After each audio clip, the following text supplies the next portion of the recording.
So welcome all. Today we begin part 3 of our series on the psychic being after leaving the body. And Vladimir will open this 6-part series exploring the topic death and its place in integral yoga. Vladimir says that the most profound topic of our life worth pondering upon is death. We are constantly dying, and by dying we are born again. Death is a perpetual way of life in time and space of the immortal spirit. Otherwise, it could not sustain in time and space in this physical form. The form is imperfect, therefore it must be rebuilt, and the spirit must be born again in a new form. To let go of that which has no future is the wisdom of life, he says. Death is like a quality control over the progress made by the spirit in the imperfect form towards immortality, for it does not permit any imperfect form to endure. It is a power that removes all worked out materials, cleansing space and time from outdated forms by reforging them into new forms. Therefore, he says, the universe is always new and fresh, as it were. So along these lines, Vladimir will explore the phenomenon of death in the light of integral yoga. Dr. Vladimir Yatsenko is the director of the Institute for Applied Research and Integral Studies here at the LaGrasse Sri Aurobindo Integral Life Center in Fountain Inn, South Carolina. He holds a master's degree in linguistics and in Sanskrit language and literature and a PhD in Indian philosophy. Vladimir is an instructor of Sanskrit and an educator and researcher in Vedic and Vedantic studies. Here at the center, Vladimir conducts courses in the Rig Veda, the Upanishads, and Sanskrit. We have also joining us today, H.P. Rama. Welcome, H.P. Okay. So nice that you can join us on this kickoff series that will take us pretty much through mid-December. Before handing it over to Vladimir, I just want to remind everyone that is joining us from India that tonight our time changes in the US.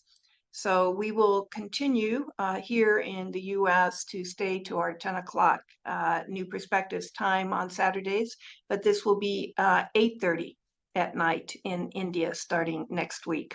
So just a reminder for all, and please post any questions that you have for Vladimir in the Q&A box as we go. So Vladimir, I'd like to go ahead and hand it over to you. Thank you, Radhe. So today we open this profound topic of death and its role and its place in integral yoga. We are all pondering about this and thinking about this. What is dying and what is really enduring the death? We can find this in the literature. Nachiketas has the same question to Yama.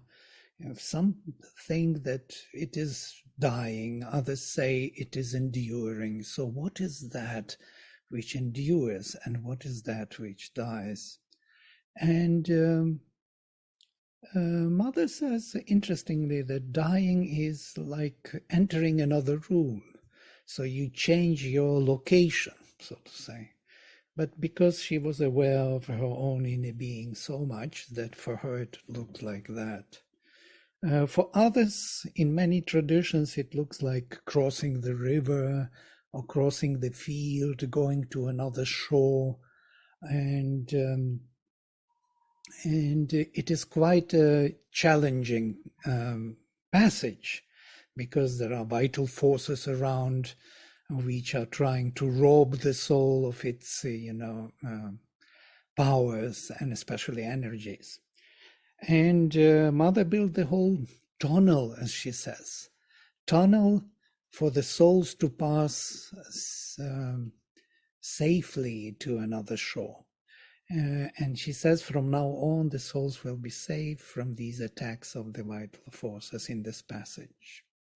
Many know also sadhaks of integral yoga, ashramites and Aurovillians. They know how she describes the vision of the sadhaks passing and leaving the body. And she describes them having the sign of Sri Aurobindo on their forehead. It is his protection or his mercy, as it were, his grace given to the sadhaks. Yeah? So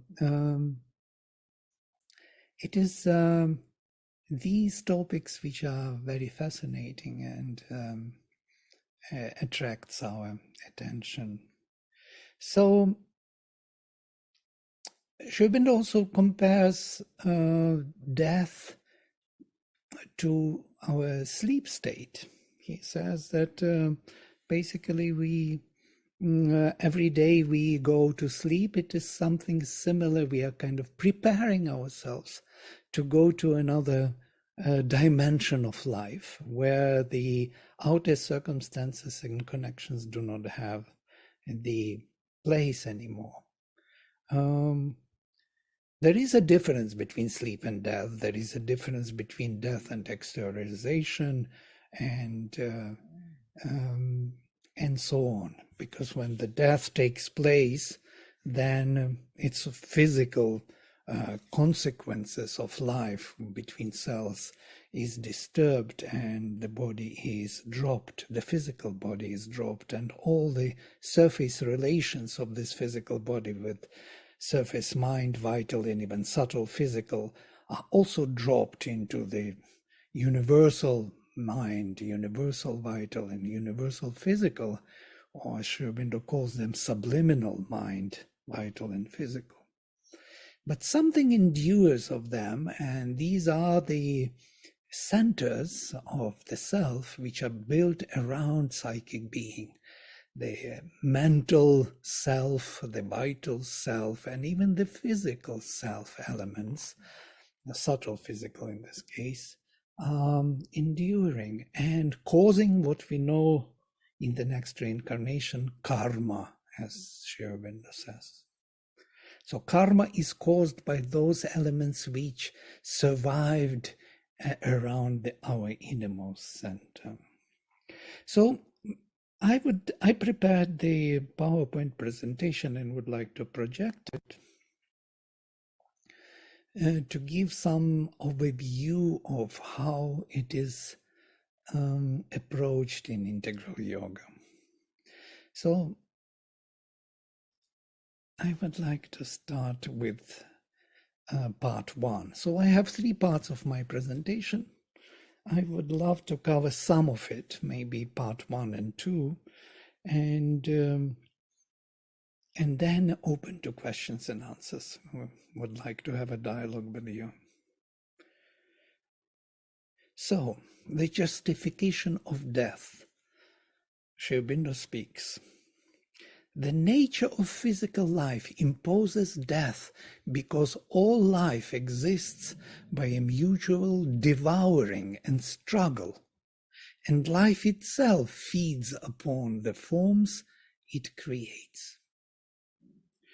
It's a well-known passage also in the Taittiriya, yes? Ahamannamannamadhantamadmi.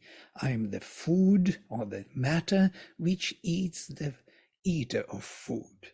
So this is how it is built. The oneness is maintained through this constant regeneration or capturing the new form by the same energy. So it devours its own previous form and builds another form upon that form. But the fundamental justification, says Sri Aurobindo, of death is the necessity of a constant variation of experience in succession of time. The soul seeking thus to enlarge itself and move towards the realization of its own infinity. So the fundamental justification is within the soul and its experience and its need for the infinite varieties of experiences in succession of time. So you can imagine if there would be no change of form and everybody would be stuck to a particular form, the soul will be robbed of these infinite varieties of its own, need of its own realizations. So that's the major justification of death. On the cause of death, Sri Aurobindo says also interestingly, most people die before the vitality of the body is exhausted. The vitality of the body, it's an interesting topic. We think that we die because the body does not have any more power to live. We speak about this in Ayurveda, that we have a kind of a force, ojas, given to us for lifetime, which when it is spent, the body dies. But usually we never die at the end of the expenditure of this ojas. We die before. We have still vitality to continue to live. It is due to many causes, says Sri Aurobindo, of which one is the destiny prepared by past lives, another the inner purpose or utility of the present life being completed. So the soul is the deciding factor, because once the present life, the purpose and the utility of the present life was completed, and the soul may decide to leave the body, which is still capable of living. But these are subtle and secret reasons, says Sri Aurobindo. Others, accident, violence, or other causes, are only an exterior machinery. So they are not the real cause. They are just the means by which the soul is deciding to live. And that reminds me of the story of Krishna, as you remember, when he was cursed by Gandhari, when she saw all her sons killed in the Kurukshetra battle. She curses Krishna that he will die. He will be killed by his own people. And they came to him and rushed to him and said, "Look what Gandhari did. She cursed you." And he says, "She speaks with my voice." So it was his choice to go. So the curse was the choice of Krishna. He chose that path to leave the body. It's very interesting anyway. We have to look into the profound vision of our evolution to understand the cause of death. Sri Aurobindo says this terrestrial evolutionary working of nature has a double process. There is an outward visible process of physical evolution with birth as its machinery, birth and death. Yes? For each evolved form of body housing its own evolved power of consciousness is maintained and kept in continuity by heredity. So we have children, children have children, and we leave our body, and children continue the evolution in that body. There is at the same time an invisible process of soul evolution with rebirth into ascending grace of form and consciousness as its machinery. And this is what endures. So actually, if you look at this, we can see that both endure. The physical evolution endures through heredity, through our children, whereas the soul is enduring anyhow. Through reincarnations it comes, learns, and goes again. So the death is actually the way of enduring in time in different bodies of this soul evolution. So there is the whole dispute which Mother gives in Agenda on what is death. Death, says the Mother, is the decentralization of the consciousness contained in the body's cells. Many of you know that Mother was doing the yoga of cells, yes, and of the body, of the physical body. So she was very interested of what is really death and how it takes place.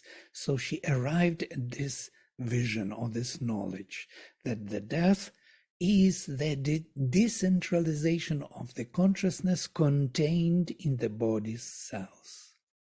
So there's something which holds body's cells together as one entity, some consciousness, some power, some concentration, and this body functions. This is from the point of view of the body, not from the point of view of the soul. With the whole world of perception at the same time. So these body cells are held together not only in the body separate from the world, but the whole surrounding consciousness is held together with this body. Mother makes a gesture around her, like a general terrestrial consciousness. It is interwoven into all relations on earth, with examples showing that it's only when the consciousness contained in the cells is decentralized that one is dead. So when this decentralization is taking place, then all that which we build around ourselves, all the relations with other beings, people, stories, dogmas, religions, culture, language, everything falls apart. So it is held with this consciousness holding the body cells together as one entity, as the Purusha, as the person. Otherwise, nothing, she says, not even the heart stopping, can cause death. So it's not a mechanical kind of malfunctioning of the body which makes death possible. It is this decentralization of the consciousness contained in the body's cells. Naturally, this decentralization stems from innumerable causes. So what can cause it is not really the cells, but they are causes we might call psychological. This is exactly where the soul decides, where enough is enough and it leaves, even a healthy body, even body which can still continue to live, and otherwise. And the body which is not capable to live can be still living, in the state of coma, in the state of trance, but because the soul is not leaving it, it will continue to live, though it is not capable to fully function. So, and the cells contained in the body or composing the body are held in form by centralization of the consciousness in them. There's some centralization of consciousness in the cells. And as long as that power of concentration is there, the body cannot die. It's only when the power of concentration disappears that the cells scatter, and then the body dies. The habitual concentration, the habitual concentration of nature produced by nature is a mechanical concentration. You see, it's highlighted, mechanical concentration, which is subject to all sorts of mechanical laws, physical laws. But Mother reads out her note, which she wrote in the night in her meditation. Here is what came. The very first step towards immortality is to prepare the mechanical centralization by a willed centralization, to replace the mechanical centralization by a willed centralization, which comes from the inner presence, which means that through its will, the divine presence concentrates the cells. So the divine presence has to take charge of the body directly. not through the mechanical means of nature. Now, even when we speak about mechanical means of holding the oneness of the body, it is still that evolutionary achievement of the spirit, which was translated into capacity of nature to hold it even mechanically. But now it is not enough. It has to be a direct interference of the higher consciousness or the presence in the body, and that would be the cause of immortality. Sri Aurobindo speaks about death as the means of journey of life. It's quite interesting to look at this.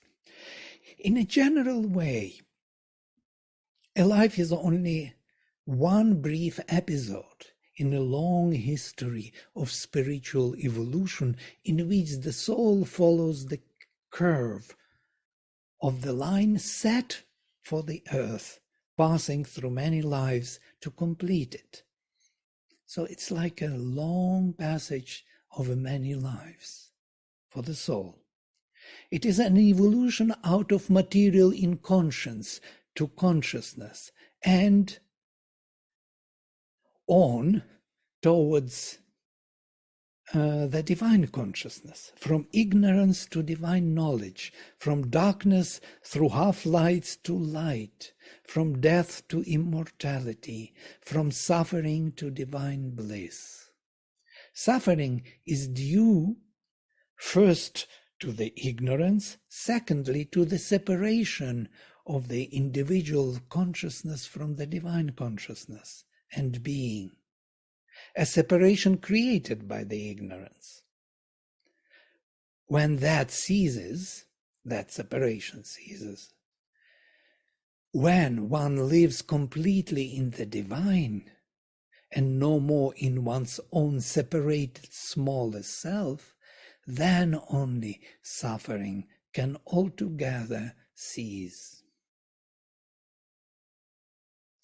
Interestingly, there are many thoughts coming with this statement, but one of the interesting the mantras we know from Brihadaranyaka is actually kind of repeating the same vision of Sri Aurobindo.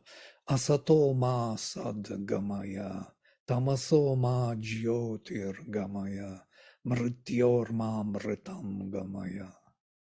Lead me from non-being to being, lead me from darkness to light, lead me from death to immortality. If we analyze this mantra even linguistically, we will see that there is someone to be led by someone who leads. And non-being and being are the locations. Lead me from one room to another, from non-being to being.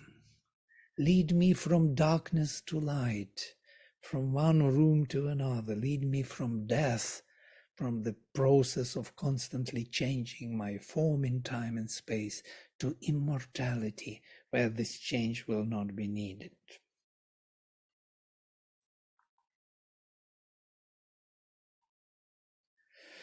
What is important here, what Sri Aurobindo says, that the mother, that the charge of the body is to be taken by the inner presence, by the divine presence in us, is actually inbuilt in the stages of integral yoga. And this is the passage I took from the Conversations with Pavitra in his meditation, guidance to meditation. It is the first day when Sri Aurobindo spoke to him about his integral yoga in 1925. And what he said is this: there is in us a region which is above space and time, immobile, immutable at first. It does not participate in the waves of emotions and thoughts. The first step of this yoga is to center one's consciousness in this region and keep it there. This is mukti. So we have to separate Purusha from Prakriti. In us, beyond our personality, the Purusha is seen, with many attributes which are successfully unveiled. They are not yet unveiled, but they will be. First of all, he appears as the witness of actions and sensations, untouched, unalterable. This is the experience of nirvanic experience of separation, when Sri Aurobindo describes that he saw himself like in the movie, the same as other beings. He was not himself in that movie.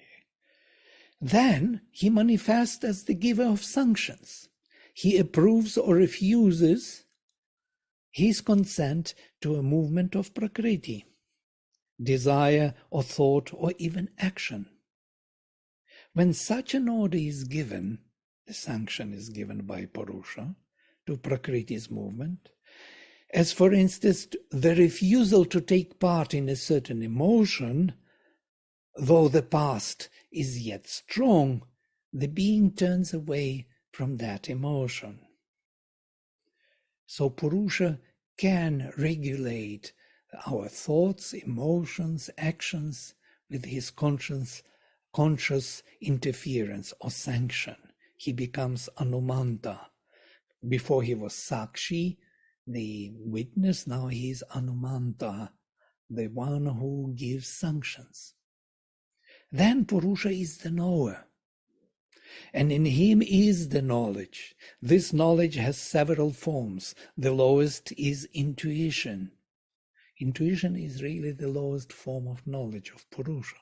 Then comes the knowledge in unity. In any case, the senses are no longer avenues of knowledge. It comes directly from Purusha. And finally, Purusha reveals himself as Ishvara, the Lord, governing and acting through his instruments. He, at last, takes his kingdom in his hands. This is a full possession of the spirit, of his nature, of the body. Then there will be no death. So you could see in these stages of integral yoga the movement from death to immortality. That's why I put it here. There are other interesting topics. How to prepare oneself for peaceful death. Death is not at all what you believe it to be, says Sri Aurobindo. You expect from death the neutral quietness of an unconscious rest. But to obtain that rest, you must prepare for it. When you die, you lose only your body, and at the same time, the possibilities of relation with and action on the material world. It's not only that you die and the same surrounding will stay. It will disappear like in the dream. But all that belongs to the vital world, does not disappear.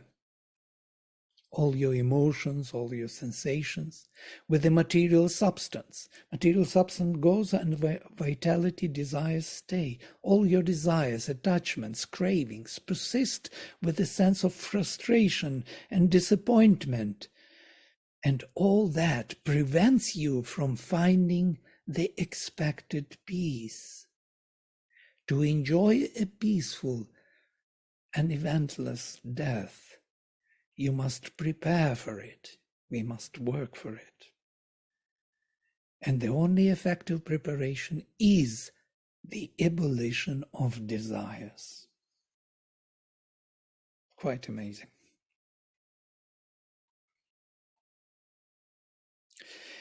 We mentioned this in our opening of this series. You remember when we took birth first time. And that's what Mother said, and Gita confirms, and all religions confirm this. And we will hear more in this series on death about this preparation for the next incarnation. Besides, says Mother, during its previous incarnation, before going away, before leaving the Earth atmosphere, usually as a result of the experience it had in the life that is coming to an end, the soul chooses more or less, not in all details, but broadly, the conditions of its future life. That's why the last moment of life is so important. In many religions, they speak about these confessions before leaving the body, to leave all the heaviness behind and move forward, to make a projection for a new reincarnation. In the Gita, it is also said in the chapter 8, Yam yam vapi smaran bhavam tyajat yante kalevaram tam tam evaiti kaunteya sadatad bhava bhavitach. So whatever the bhava, whatever the state of consciousness one thinks of in the moment of leaving the body, he goes to that bhava, supported by that concentration. It's quite important for us to know this, to prepare oneself for departure.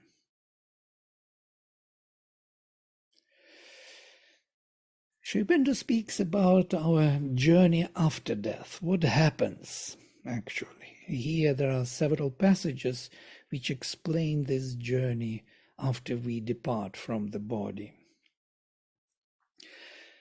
There is, after death, a period in which one passes through the vital world and lives there for a time.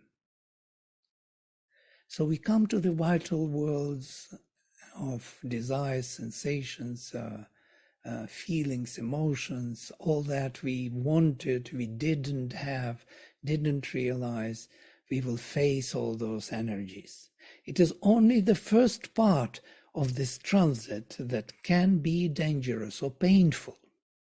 In the rest, one works out, under certain surroundings, a remnant of the vital desires and instincts which one had in the body. As soon as one is tired of these and able to go beyond, the vital sheath is dropped, and the soul, after a little time, needed to get rid of some mental survivals.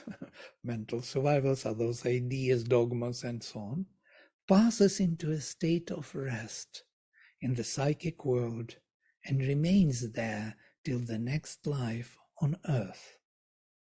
So we are all going to that psychic world where we rest and prepare for the next incarnation. One can help the departed soul, but by one's goodwill or by occult means, if one has the knowledge. We will speak about the Tibetan Book of the Dead. That is the occult means which may help the soul to travel.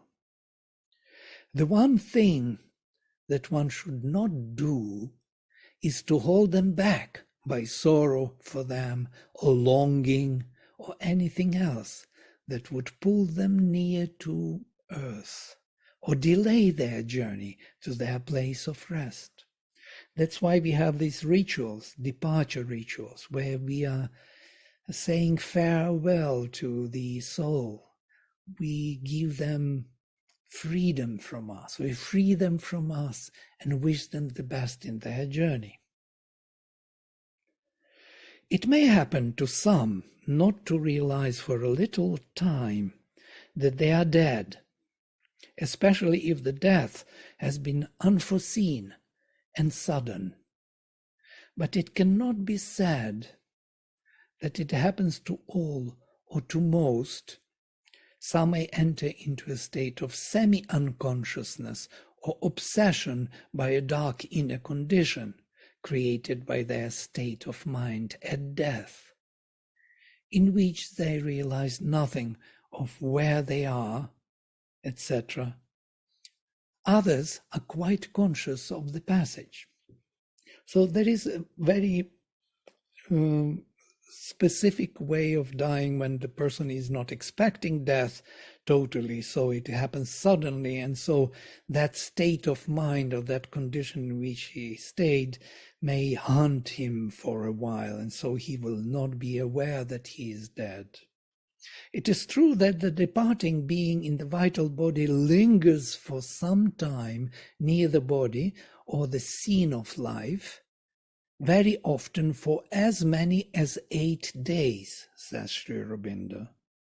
And in the ancient religions, mantras and other means were used for the severance, for the separation.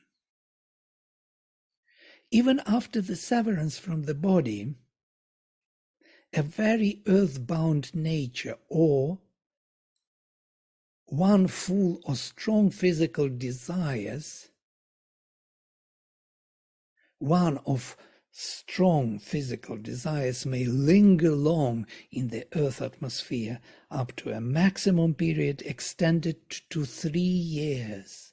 Up to 3 years the soul, the shadow of the soul can be here around the physical conditions of life. Afterwards, it passes to the vital worlds, proceeding on its journey, which must sooner or later bring it to the psychic rest till the next life. It is inevitable. It is true also that sorrow and mourning for the dead impedes its progress by keeping it tied to the earth atmosphere and pulling it back from its passage. So we have to be careful not to wish or not to remember often those who passed. We have to let them go. So what is actually being severed? What is really dying? What is separating from the rest and how it takes place? I took this diagram of our being, and we can see that this ego, which is holding together our outer mind, outer vital and outer physical, that's where we live usually in our surface being, surface consciousness. There is also the support of the inner mind, inner vital and inner physical, and even subconscious, which is already subliminal, as you see. So it belongs to the universal nature, which supports our surface personality. So when we die, so this outer mind, outer vital and physical are being dissolved, resolved, yes? With physicality, we drop our outer vital and outer mental relations related to our circumstances of life. But the inner movements of our being remain. Yes, these outer relations, they are dropped into the into subliminal, into the universal domains of mind, vital, and physical, and subconscious. But what remains is the psychic entity and the elements of the mind, vital, and physical, which were built around the psychic entity, which represent our true self, Manomaya Purusha, Pranamaya Purusha, and Annamaya Purusha, even in the subtle form, subtle physical, still remain and will be the cause of the next reincarnation, which we call karma, or that which is karmic presupposition, which will predefine our ways how we will be dealing in the reincarnations with ourselves and others. Here I'm coming to the end of my part 1 presentation. So if you look at the other scheme, how the Veda looked at this, the triple worlds of the Veda, and we will see here the mental, triple vital, triple physical centers of our being. So when we die, according to the Vedic vision and according to the occultism, which Mother brought, actually it is the language of the Mother she brought into the integral yoga, and I'm using it for mapping it with the Vedic vision. So what we drop our these lower physical, so physical, vital, physical, and mental physical are dissolved. Interestingly, that mental physical, the top, on the physical, is that what Mother was dealing in her yoga of the cells. It is the mentality, the mind of cells. There are several books on this. The mind of cells is that which holds the being together. So this will be dropped. This is what is dissolving, as Mother says. Mental physical will let go the cells. So there will be no one entity anymore. So, but it is severed, or it is caused by something which is in the vital world, vital, is that navel, or that thread, which connects our vital body, and through it, our soul, to the physical body. It is there, the disconnection, this yellow, this orange color here, vital. There the disconnection takes place. And so by dropping physical, we must also disconnect the physical vital. This will be the part dissolved, and then the soul is free to go to the mental vital and to deal with the universal vital and to the mental worlds. In the theosophical vision and occultistic vision, it was believed that the soul was this mental monada, as they call it, the mental formation. But in our vision, we do not identify mental self as the soul. We know that it is only a part of the mind which endured because it was centered around the psychic being. And psychic being is the soul, which is different from Manomaya Purusha. This is the material which I wanted to share with you in my part 1. In part 2, I would like to look into the Vedic traditions, how it was looked into, how different these elements of the integral yoga seen or could be traced in the Vedic and post-Vedic literature. But most probably I should stop here for now and open to questions or some discussions. And if you have time more, I would take part 2. If not, it will be available for you in this format, so you can read it for yourself and think for yourself. Thank you, Vladimir. That was very enlightening, and many things there that was new and things I hadn't realized. So we really appreciate that in-depth discussion. And just before taking any questions, I wanted to introduce Robin Blench had joined us as part of the panel. And Robin will be speaking as part of this series on November 18th on the Tibetan's Book of the Dead that Vladimir had referenced. So we just wanted to also welcome Robin to the panel. And if people have questions, please do answer, but perhaps I can ask one first, Vladimir, as questions are coming in. You had mentioned that there are subtle or secret reasons for the soul to decide to leave the body, and that these outer accidents and other mechanisms are just that. They are just they are mechanisms and not the real reason that the soul has left.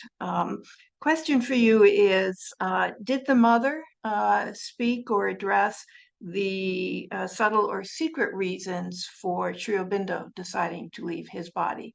And if so, if that's something you could share with us. Right.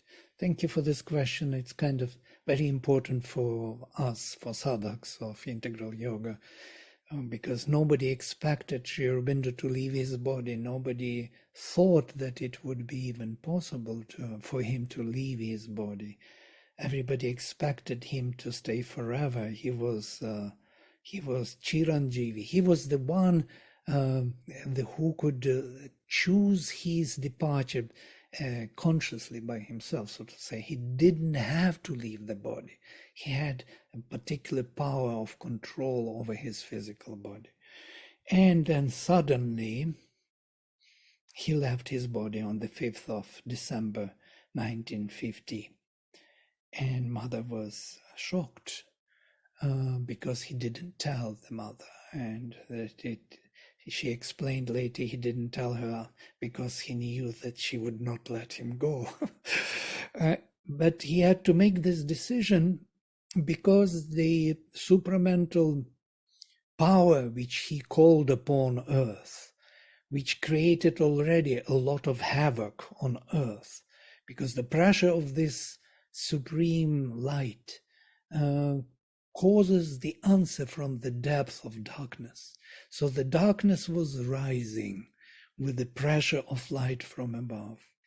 And there was no way to deal with it other than avatar, as Sri Aurobindo is the avatar, should take it onto himself and dissolve that attack of darkness. Otherwise, the whole evolutionary journey which they intended for us would be delayed for many hundreds of years. So this was the greatest of the sacrifice, Mother says, the greatest, greater than ever whoever created for humanity, to take this death onto himself, this darkness onto himself, to allow humanity to progress and evolve faster. This was the cause of death.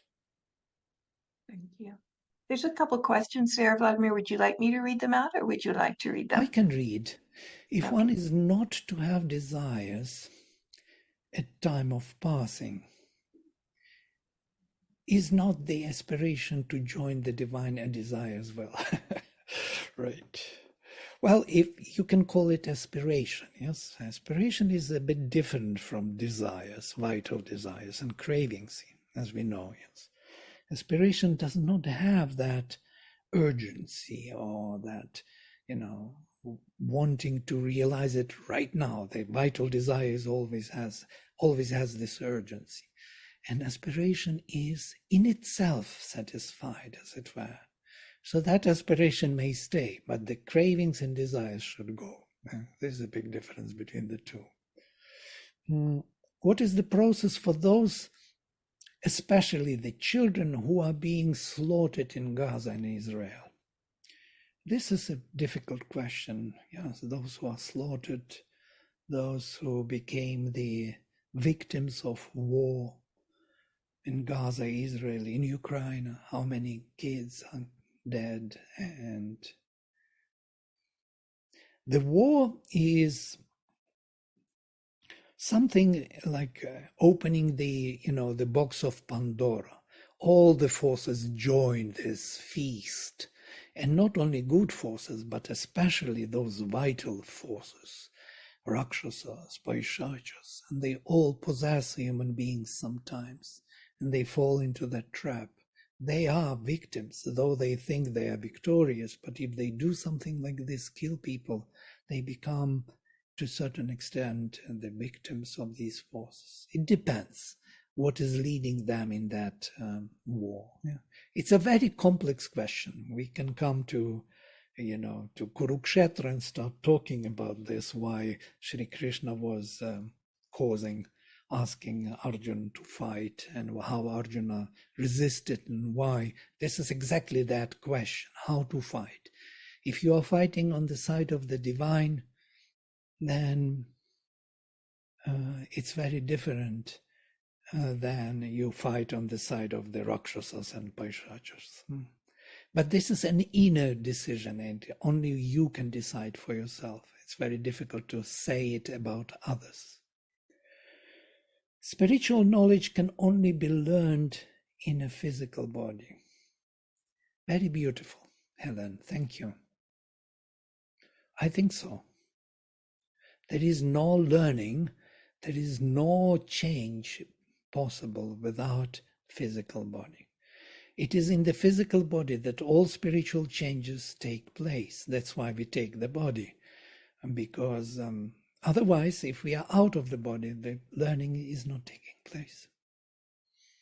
We are just in that slumber world, waiting for the next opportunity to learn and to change and to grow and to evolve.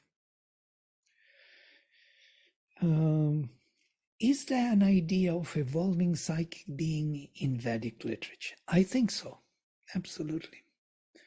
I think so, I know so even, because if you analyze the very journey, because the sacrifice, Yajnamadhavaram, yes, the sacrifice, pilgrim sacrifice, is considered to be the movement or the journey. The man is considered or even compared, Sri Aurobindo even translates, as ever advancing pilgrim. Man is ever advancing pilgrim. We are constantly on the way towards higher and higher realizations. As Sri Aurobindo says in Savitri, on the height he stood that looked upon greater heights. So moving from heights to heights, it's a journey. And this journey is a constant battle with the forces that resist, the forces which do not want our advancement. So there is a beautiful book by Satprem which is called The Adventure of Consciousness. Yeah? This adventure is exactly the journey. Sri Aurobindo took this idea from the Veda, I believe, and he had in himself already this idea, and he calls man a transitional being, the being which is constantly growing in consciousness. We are not the final product of nature. We are in transition. So I believe that Veda was actually nearly the only literature in the Indian spirituality which was taking evolution of consciousness seriously and build on it. And that is the sacrifice. Sacrifice as a constant transformation of our nature by the spirit. It's ongoing process.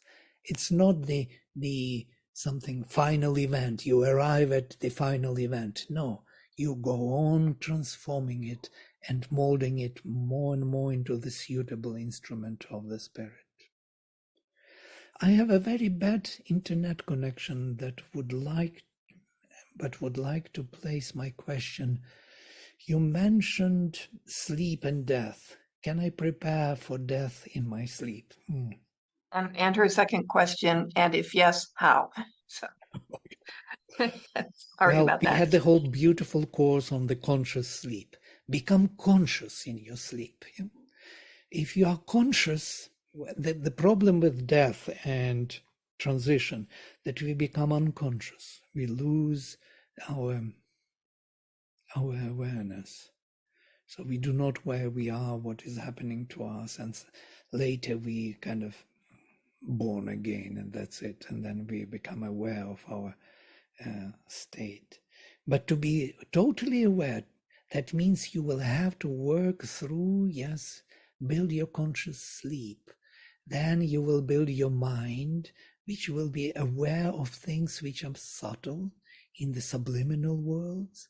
You will build your feelings and emotions, have control over them, will over them, bring your will, awakened will, into the sleep and start managing those emotions, sensations, thoughts, movements, forces, energies. And if you start doing it, you will build more and more elements in the mind and the vital which will be centered around your psychic being. Because only psychic being can manage these worlds. Yes? That free power of free will is coming from Purusha. And if you exercise that power of free will in your dream, you build more elements which will endure. And so you will prepare yourself for the passage in death. So I think these I are all the questions. Yes, there are no Yeah, more. I just had a one other question, and if anybody else does, we still have a few minutes, so please type in or join us on the panel. I wanted to go back, Vladimir, to two different slides. One in which the mother mentioned that the soul will decide, in general, not specific, uh, about its next life before it leaves the Earth atmosphere. She references Earth atmosphere. And then later, you mentioned, I don't know if it was Sri Aurobindo, I think it was Sri Aurobindo who said that it could take up to 3 years for the soul to pass through the physical and then the vital and then the mental. So does that mean that perhaps during, and then it will leave the Earth atmosphere? So does that mean that during that kind of journey through the Earth atmosphere, the physical, vital, and mental, that perhaps it is still determining its next life? Or do you feel that that happens as soon as the soul leaves the physical body, regardless of this, up to potentially a 3-year journey? I don't know if there's an answer or not, but just a question that came Most to me. probably there is no answer to it, but we are all very trained and very experienced in this topic, truly speaking, because all of us who are here in the body, we died and were born many times. So I think this has to be discovered by us. Mother says that all possibilities are there. One should not exclude any of them. And as long as the connection with the physical world is still there, most probably even certain correlations of the decision of what is to be done in the next life will be made. Absolutely possible, especially if the soul is more powerful in its determination or something. But usually they are stuck. That is the description of when the soul is not free to go because of certain tie-ups with their relatives or with something is not finished, unfinished business, and the soul continues to linger and to sit around this life which was lived, trying to correlate it, or not aware of that it is dead. But interestingly, there is a time limit, and this is a very good news for us. That means sooner or later, after 3 years, soul will be tired of all this and will proceed on its journey to this world. The problem with those who are left, who are pulling them, they sometimes may create over years the phantoms of these beings and believe that these beings are still, they see them in dreams, they see them, they talk to them, and they have relations with them. And these phantoms are already far from being that being. There are different vital forces, remnants of those beings, or maybe totally different vital forces, take that form and have relations with you in the name of your beloved or in the name of your relative. So you think you deal with your father or your mother, and it is not so at all. And this can be dangerous and these forces may misuse and abuse your relations with them energetically. So one has to be careful not to linger too long and not to, try to connect to those who left their bodies and are free on their journey to the next life. There's one more question. Is there an effective way to release thought patterns or memories of past failings, most probably? Yeah. As a way to prepare for death. Or maybe even feelings, Absolutely. past thought patterns or Feeling memories or past of feelings, maybe. fallings. Yes, of course, that's what we try to do. That's the major thing of our psychological treatment of ourselves, yoga, meditation, reflection, understanding of what is happening, how we are functioning. It is all that knowledge which purifies us from the wrong movements in thought and feeling. And finally, knowledge is the most purifying agent for us. As in the Gita it is said that there is nothing more purifying than knowledge. So that's why we seek knowledge. We want to know what is truth. And to be true. We want to be true. So she had answered that she meant failures. So just FYI, past failures. Yeah. Thanks, Stacy, for that question. As there is no other questions, then we'll go ahead. Vladimir, yes, Vladimir. Yes, HP. Vladimir, can you share with us how soul decides geographically where it should take a birth? Is it in India, America, or Latin America? I think geographically, soul is not looking at the earth. Yeah, it made an intention and it chooses. For example, geographically, I was born in the Soviet Union. Can you imagine?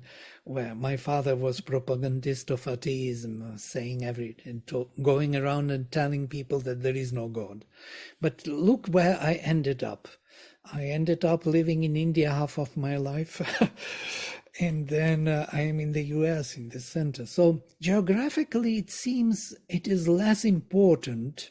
Maybe it was important before when the traveling was more difficult. It is more suitable conditions for soul development. Yeah, so parents, surrounding, that is important. What was the genetic strength of parents you take from your parents, also their consciousness, what they will give you, what you need for your development. That is recognized in a very secret and manner, which we do not know how our soul knows where to go, but there is some agent, and I may talk about this some other time during this series, that there is an agent which helps us to decide where to be born. Now we are talking about reincarnation, not passing, but we decided we want to have that experience. That is what we are looking for in the future life. At the end of our life, there is a clear understanding what is next. And that understanding decides for us where we will be fitting, into what family we will fit. In the ancient India, there was the whole system which was actually supporting the birth of the soul. And that is the ritualistic system. For example, in the family of, let us say, Brahmins, they recite mantras every day, they do pujas, they do rituals, and so on. And that is the pattern which soul recognizes when it wants to be born. So if the soul wants to be born in the family of Brahmins, to be Brahmin, it recognizes from the subtle world that pattern of energy, and it attracts it to that family. If somebody wants to be, fighting for the truth, to be the king in the family of the king, they will be training in weaponry, in tactics, in politics, and that will generate an energy, specific energy, which will attract the soul. So in the Gita, when Krishna dissolves that system, mixes up jatis, as he says in the first chapter, Arjuna asks, you are mixing varnas. Varna samskara. Why do you, when you mix them, how would we know who is who? Where would soul go to its place where it could really take that what it wants, what it needs for its development? Now, it won't be cognizable. That's his major argument to Krishna. And Krishna answers in a very interesting manner later. He says, now everyone, even women, even Shudras, will recognize me and find me in their hearts. So this system of recognition of the where to go becomes less important, more important what you as a soul need for your self-development. And that is, I think, an approximate answer to your question, I guess. Thank you. Thank you. I have one more question from my friend. Hold on. Yes. Hello, sir. Thank you for taking my call. And very interesting is in terms of soul is basically at the like a subtle sublime within us, which is not part of the body. But at the same time, when we sleep, when we dream, when we do our way of purifying ourselves, we do have a certain soul has sublime certain consciousness. But as you said, like, it's almost like we trying to live every day death. The only difference is the soul has not left the body, but the soul has very subtleness where all the consciousness in a pure form able to function in a very utmost subtle fashion. And so my thing is that is a constant movement happening every day, but only thing is just because there's a fine connection between the subtle connection between the soul and the body, which is not detached. But the detachment is so subtle. So when the consciousness becomes very pure, that becomes very subtle, it helps us to work in a very efficient way around us without suffering. But when it detaches completely away from the body, and it's hard as a practitioner how to do the soul, which works in a very subtleness with a zero consciousness, zero distractions and everything. And there's a fine line. So that's why I was kind of wondering how people could tell, because it almost, my prayer every time I go to bed, I pray, God, take me to heaven. Guess what? Please make sure you bring me back tomorrow. I don't want to miss the flight. Even if it is delayed, I want to come back. There is a certain amount of subtle soul and consciousness which work, which is not in my consciousness. But through meditation process, I do have a certain kind of, I call them as like a kite and a thread. My soul is connected to my body through my awareness, which helps me when I'm aware. When I go to bed, that is not there. So there's a fine line between consciousness working very effectively and going to bed where consciousness, where the soul and the body is not in our consciousness, because we can't use the component of consciousness just like in sleep and in the death. But I can do it when I'm aware. The very interesting thing is where cortical and subcortical work in a very different way. Subcortical work in the sleep pattern where my cortex is not aware. When I'm aware, my cortex is aware, but my subconsciousness, I can control it through my subcortical structures. But when I'm die, I miss both the component. So it's going to be irreversible death. My interesting thing is every day is a death, but only thing is your soul has not detached from the body. But I use that little kite as my sublime consciousness to hold on to that consciousness and body connected. That is something which I always, that's why every day my prayer is, God, take me to heaven, but make sure you don't forget to bring me back. Even if you miss a flight, make sure you have I wouldn't mind sitting in the plane to come back and delay it, because it's such a beautiful thing when the awareness and the body works in a very subtle way where you don't have to worry about suffering, because the very part of suffering for me is where my awareness has not done very effective way. That's what I thought, So if you could help me out, so how, so you can say that's the thought. It's a very nice thought. Truly speaking, you hit a very important point. I do not know whether it comes from science or your practice, or that the relation of the soul and the body is unique. And the body, as Mother says, when the cells fall apart, when there is no consciousness holding them, that means the decision of the soul to depart was taken place, so that thread of the kite is cut. Yes, the kite is free to fly, and so there is no more of the one who holds that body in the physical. So basically what happens is that our physicality, this physical Purusha, is a prototype of the future embodiment of the divine. Yeah? And because of that, all these things are so important in the physical. Only in the physical, the evolution takes place, the learning takes place, the awareness has to come to the physical. That's the sacrifice of the Veda. Yes, our life is the sacrifice. Our life is the Holocaust of the Divine Mother. Yes, so we are here to do this work, to bring more and more awareness into the body. Body is the future. Body is the embodiment of the soul. Soul and body are related. They have that psychic nature. Yes, our earth is of psychic nature, Mother says. It is the psychic being of the universe. It is there, only on earth, that things can change and grow in consciousness. So when we gain this physical body, and she says even that even great gods, Rakshasas, Asuras, if they want to change in consciousness, because they are typal beings, they have to take a physical body on earth. They have to be born in the human form in order to evolve, in order to change. So the body plays a very unique role in connection to the soul. There is something which is totally mysterious about our bodies. Yes. HP, it is somebody from your side wants to say something. Yes, please go ahead. That was him. As a doctor, he's a medical doctor that asks questions.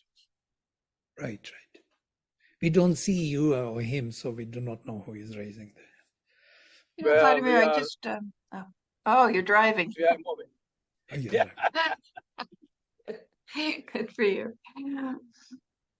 You know, I was thinking, Vladimir, as you were talking there about this, what did you call it? A concentration or what happens at the cell level is a decentralization of consciousness. What was the word that was used? Decentralization, yes. It seemed to me perhaps that this relationship between the soul and the physical body and the physical cells is the soul, when embodied, becomes the center of gravity for that body. And that's what's holding it. Gravity is holding it. And the minute the soul decides to leave, there is no longer any center of gravity. And so this consciousness then falls apart or decentralized. So just, I mean, no way of obviously showing one way or the other, but just a thought that came on how that process might happen, and how that soul can be our center of gravity. Yeah, yeah. Thank you. That's a good analogy, yes. Well, we thank everyone for joining us on this very first session. And let me see, next week we are going to have a panel discussion with Don Solomon and Marco Macy on why the rising interest in near-death experiences. And again, here in the US, we'll stay at 10 o'clock, but if you're joining us from India, instead of 7:30, it will be 8:30. But we thank you all again, and thank you, Vladimir, very, very much for that enlightening talk. And thank you, Robin and HP, for joining us. Namaste.